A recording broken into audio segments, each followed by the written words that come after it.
नमस्कार, आप देख रहे हैं वीके न्यूज। मैं हूं सुनील राउत।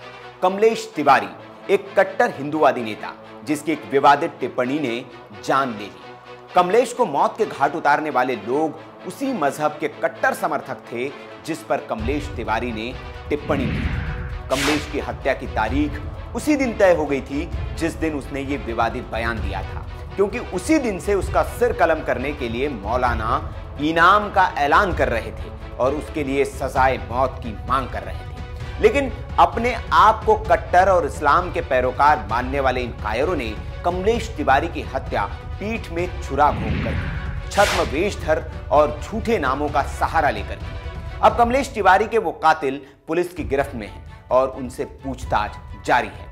यूपी एटीएस इन आरोपियों से वो सब उगलवा रही है जो उसकी जांच के लिए जरूरी है। एटीएस की इस पूछताछ में आरोपियों का कबूलनामा बेहद चौंकाने वाला है।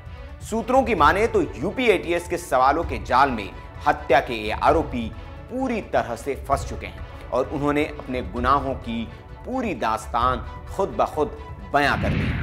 अशफाक और मोइनुद्दीन से पूछे गए सवालों के जो जवाब जांच एजेंसियों को मिले हैं, उससे काफी हद तक कमलेश तिवारी की हत्या का मकसद और उसके बाद की कहानी का पता चल चुका है। अशफाक और मोइनुद्दीन ने एटीएस से अपने गुनाह की पूरी कहानी बयान की है। आइए आपको सिलसिलेवार तरीके से बताते हैं वो 10 सवाल जो कमलेश के कातिलों से एटीएस ने पूछे और उनके जवाब एटीएस को क्या मिले। एटीएस ने दोनों से पहला सवाल पूछा कि तुमने कमलेश तिवारी की हत्या की है। इस जवाब में दोनों ही आरोपी थोड़ी देर तक खामोश रहे। फिर अशफाक ने यह कहा कि जो मैंने वादा किया था वो पूरा करके दिखाया है। इसके बाद एटीएस ने इन दोनों आरोपियों से दूसरा सवाल दागा कि कब से इस घटना को अंजाम देने की वो योजना बना रहे थे। इस सवाल के जवाब में अशफाक ने जो जवाब दिया उसमें उसने कहा कि 2015 में दिए कमलेश तिवारी के बयान के बाद से ही प्लान तैयार होना शुरू हो गया था और इसके लिए सूरत में कई लोगों से उसने संपर्क किया था।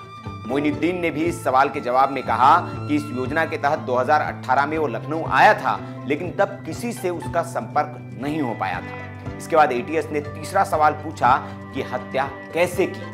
इस पर अशफाक ने जवाब दिया कि सबसे पहले पिस्टल से फायर किया, लेकिन एक गोली चलाने के बाद पिस्टल की गोली फंस गई। इसके बाद कमलेश तिवारी हम दोनों पर हावी होने की कोशिश करने लगा, जिसके बाद अशफाक और मोइनुद्दीन दोनों ने ही अलग अलग चाकुओं से कमलेश तिवारी पर वार किए और जब लगा कि वो मर गया है तो वहां से लोग भाग गए। घर से थोड़ी दूर जाकर चाकू फेंक दिया। पिस्टल का जुगाड़ अशफाक और रशीद के एक साथी ने करवाया था।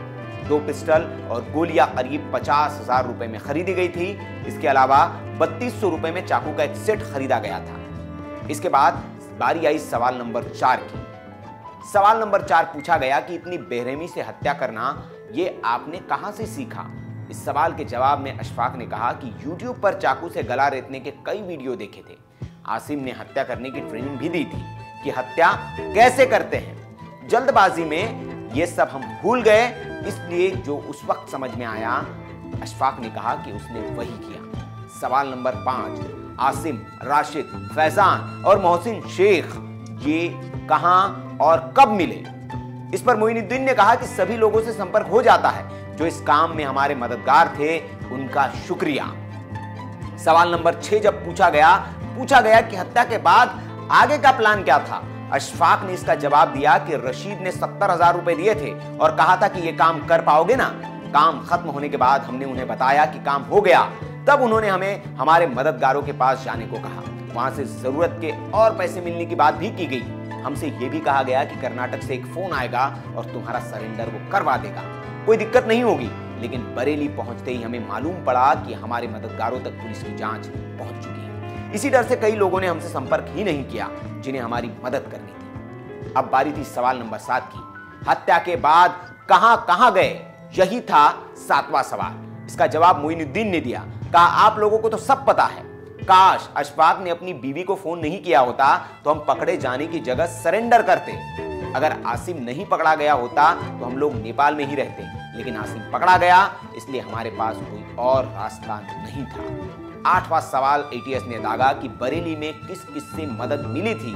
इस पर अशफाक ने कहा कि जिगर वाले काम के लिए कई मददगार सामने आए। वकील साहब नावेद के साथी तनवीर हमें नेपाल में पूरी मदद कर रहे थे, लेकिन अचानक से उनका फोन बंद हो गया, जिसके बाद हम घबरा गए।